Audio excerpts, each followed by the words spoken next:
झंगरी जीवत बाबत वज़ीर सिंध जे मददगार बंगल खान महर सिंधु दरिया में बोर्ड तोड़े बंदन जी सूरत जो मुआयनो करण लाइ सिंधु दरिया जे शैंक लोक बंद ते पहुतो, जिते हुन बंदन जी मौजूदा सूरत बंदन ते हलंदड़ कमनि जो जाइज़ो तोड़े ज़िले इंतजामिया पारां मुतासिरनि लाइ लॻायल कैंपुनि जो मुआयनो कयो ऐं बंदन ते वेठल मुतासिर माण्हुनि जा अहंज मालूम किया। इन मौक़े ते मीडिया सां ॻाल्हाईंदे मीर बंगल खान महर चयो त इंतजामिया पारां ब्रीफिंग ॾिनी वई आहे त पहिरीं 5 लख क्यूसेक पाणी हो, हाणे अल्लाह जो शुक्र आहे जो पाणी जो वहकिरो घटिजी वियो आहे। पहिरीं बिल्कुलु बंदन ते दबाव हुयो ऐं ख़तरो हो, पर हाणे उहो ख़तरो टरी वियो आहे। हिते पहिरियों हुयो 5 लख क्यूसेक पाणी, त उहो हाणे अलहमदिल्ला उहो घटिजी बि वियो आहे पाणी जो ज़ोर। पहिरियों बिल्कुलु हिते ख़तरो हुयो पाणी जो, का ख़बर न पए पई त का हालात कीअं थियनि।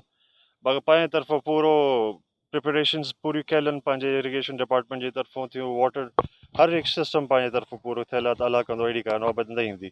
बाक़ी नेचुरली आहे त कुदरती शइ, उहो बि कुदरती पाण ते रहमत थी आहे, त हाणे अलहमदिल्ला पाणी जो ज़ोर बि टुट रहियो आहे, पाणी जो वाटर लेवल बि घटिया आहिनि पाण वटि। हिन मौक़े ते मुतासिरनि में राशन ऐं खाद खुराक पिणु विरहाई वई, जॾहिं त सूबाई ख़ासि मददगार सां गॾु पीपी ज़िले घोटकी जो सदर मीर बाबर खान लुंड, सिकंदर लाखो ऐं ॿिया पिणु गॾु हुआ। विज़िट कयो अवामी आवाज़ मीडिया ग्रुप जी वेबसाइट awamiawaz.pk